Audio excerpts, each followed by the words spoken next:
Chapter 9 of Reverse 1999's main story. We start off in the year 1991 in a city called Ushuaia, a place in Argentina which people are required to pass if they want to head to Antarctica.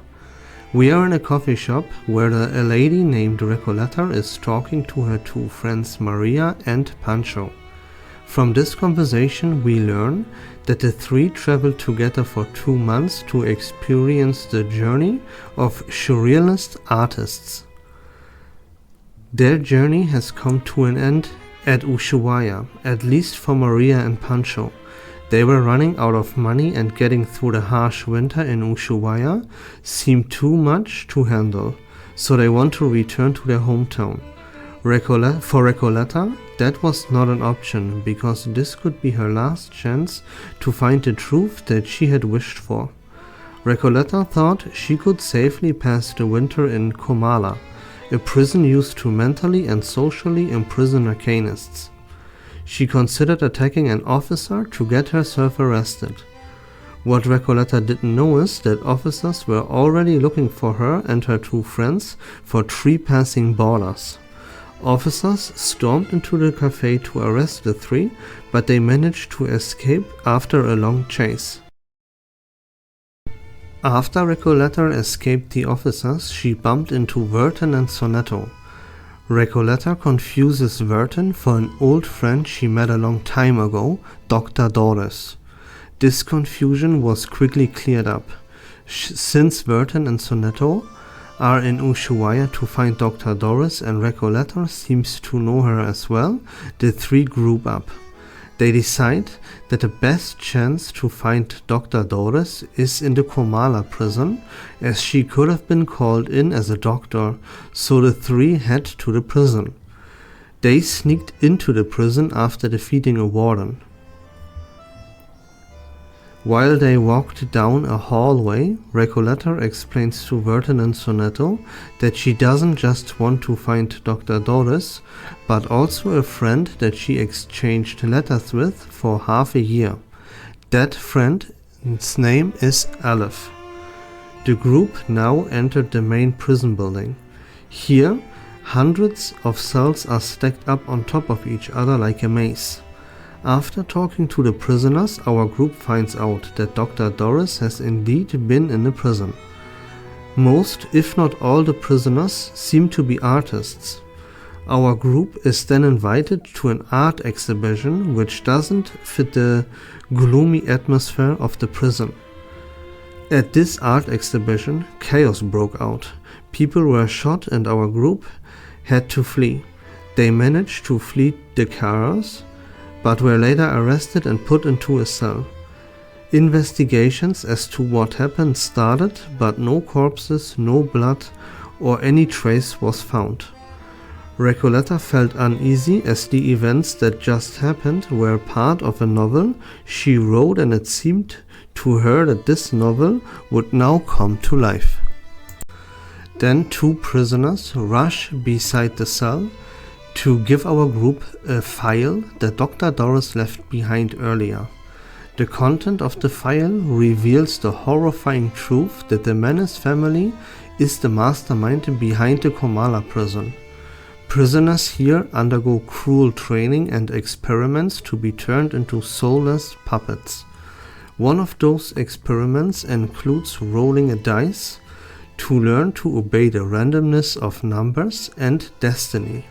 For example, the number you would roll would decide what exactly happens in the experiment, how much resources, such as food and medicine, are available to you, etc. Let's say you would roll a 20 with the dice, you will live in luxury and status, but if you would happen to roll a number 1, you are flushed down the drain, so to speak. Everything in Comala prison is decided by numbers and randomness, the coincidence of fate. After reading this file, our group is released from their cell as no evidence of what exactly happened was found. They headed to the medical facility for a checkup. Here they meet Aleph.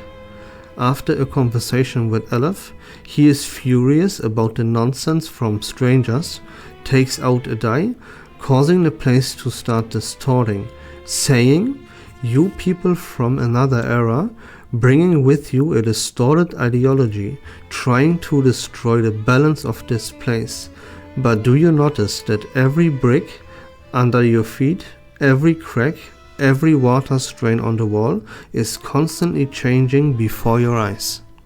This room, the previous room, every room you blindly passed through looked like the architectural block of a common labyrinth, but this place was not born from the imagination of a madman.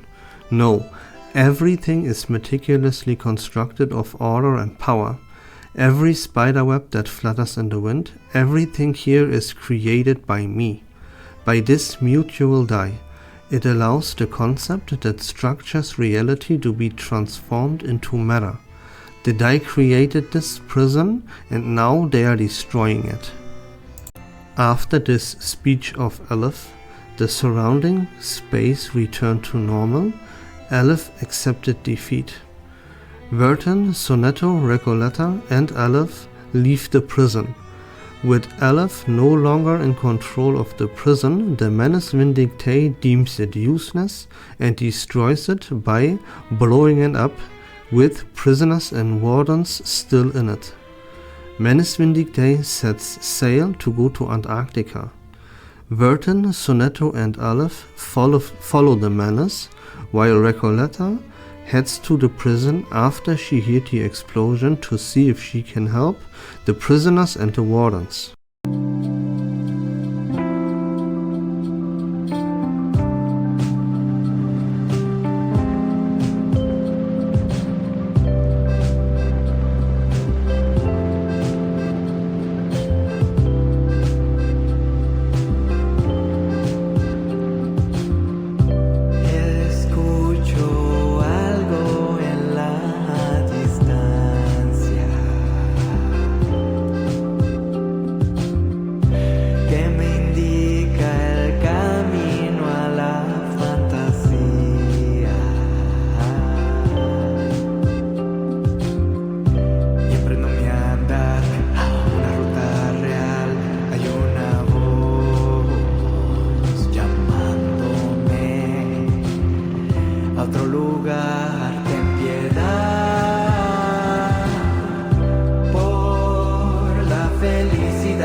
This was the end of Reverse 1999's main story, Chapter 9. I hope that was fun and informative. If you like Reverse 1999's content in general, please consider leaving a follow on my channel, I would really appreciate that. But until next time, take care of yourselves, have a great day, and we love this game.